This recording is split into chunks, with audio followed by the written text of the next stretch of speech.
Mas para você ter uma ideia, você está falando aí, eu não tenho os números aqui porque eu não deixei separado, mas eu lembro que eu vi esses dias. O Flamengo é o time da Série A com mais derrotas em 2023. Ninguém perdeu mais que o Flamengo. Ninguém perdeu mais que o Flamengo. O time que tem o maior faturamento do Brasil é o time com mais derrota de todas as equipes da Série A.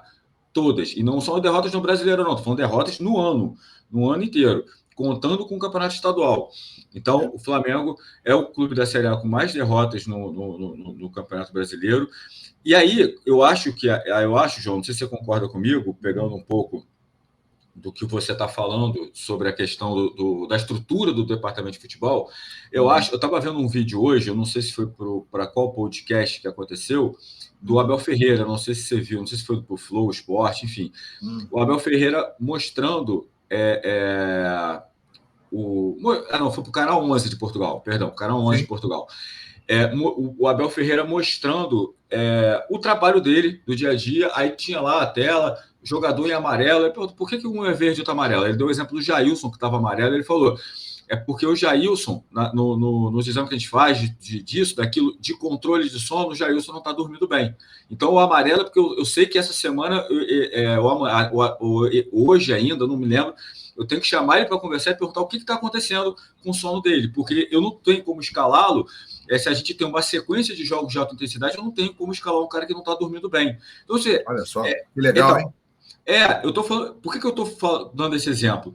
Porque são os pequenos detalhes que, somados, fazem, às vezes, o trabalho não ir para frente. Né? Ou quando vai por circunstâncias alheias, como, por exemplo, qualidade do elenco, uma sequência boa. E o Sampaoli já deixou claro em algumas entrevistas, para mim, que está faltando confiança. Porque, vamos lá, o Flamengo está criando. Eu estava vendo uma outra estatística, se eu não me engano, do SofaScore, que os adversários do Flamengo, eles estão vencendo o Flamengo, esses últimos jogos, assim, por exemplo, 5 finalizações, 3 gols. 4 finalizações, 2 gols. E o Flamengo está, tipo assim, 10 finalizações, 1 gol. Então, tipo assim, o Flamengo está criando muito mais que os adversários, não está conseguindo converter as chances em gols, e atrás bate um desespero, porque o Flamengo, às vezes, mesmo dominando, parece que dá uma apagada, e os caras entram, como o Tietê entrou, driblando. É o Tietê, não é o Garrincha, por mais que tivesse com a camisa do Botafogo. Driblando, passando como queria. Ontem, 3 jogadores cercando o Kelvin, e deixa o Kelvin cruzar para o segundo gol do Atlético Paranaense. Sim. O Santos, a gente vai mostrar daqui a pouco o lance do gol. O Santos sai numa bola totalmente inexplicável. Enfim, confiança faz parte do mental. Aí a gente tem os responsáveis pelo departamento de futebol do Flamengo, João, falando que não precisa de psicólogo, que se algum jogador precisar, informa que eles veem a demanda. Como se pessoas que precisam de ajuda, precisam de confiança, fossem pedir ajuda. As pessoas não pedem, são pouquíssimas pessoas. Os profissionais... Às vezes nem percebem, né? Não percebe. Eu que já trabalhei, já fui gestor de uma grande empresa, João, por muitos anos, a gente tinha psicólogos que, tipo assim, eles iam nas viagens, nos seminários, no dia a dia, até quando tinha seminário, para você ter uma ideia, até atividade gincana eles davam para a gente, porque ali eles identificavam como você se comportava, só, esse aqui tem perfil de líder, esse aqui, eles analisam tudo que você faz no dia a dia. Ó, esse não está muito bem. Quando você dá uma chamada num profissional, ele vê a reação de um, de outro, aí vira para o teu chefe e fala, ó, esse reage assim, esse reage assado, ó, esse é a abordagem melhor. É o dia a dia, é a análise feita no dia a dia, e a partir dessa análise é chamado. Mas não, acham que isso... falta de confiança para quê? Já ganha um baita salário, tem uma baixa estrutura. Então, eu acho, João, pegando essa questão do Abel Ferreira, essa questão mental e outras, eu acho que esses pequenos detalhes que faltam no departamento de futebol fazem acontecer o Flamengo não conseguir estabilizar. Eu me lembrei de uma coisa aqui, meu amigo Alain Bimati. Vai lá. O Flamengo foi campeão da Copa do Brasil em 2006 em cima do Vasco, correto? Sim. Quem era o responsável pelo futebol do Flamengo naquela oportunidade? O Braz. Marcos Braz. O Flamengo foi campeão brasileiro em 2009, naquela arrancada histórica.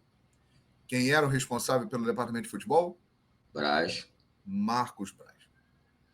Pois é, eu acho que isso exemplifica o que nós estamos falando.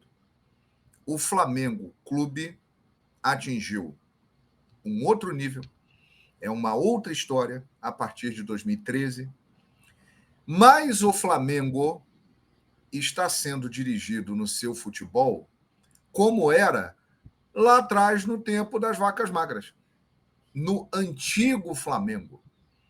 E isso não é mais compatível.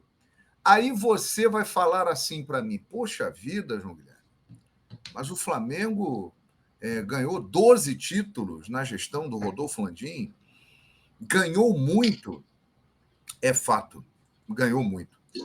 Mas ganhou muito por causa de quê? Primeiro, porque deu, cada vez para mim fica mais evidente isso, uma tacada baseada muito na sorte de ter trazido Jorge Jesus naquele momento. A partir do momento que o JJ chega, o Flamengo enfileira títulos. Esse elenco, com aquelas suas grandes estrelas, ele era 3, 4 anos mais novo. Então, os jogadores tinham muito mais capacidade de render, de dar o seu melhor. E aí vieram títulos com o Rogério Ceni, que conquistou 3 títulos e tal. A partir daí, as coisas começaram a ficar mais difíceis e os títulos eles vão rareando, meu amigo Alain Bimadi. O que aconteceu com o Dorival Júnior, né? O Flamengo ganhou 2 títulos. O que aconteceu com o Andrade.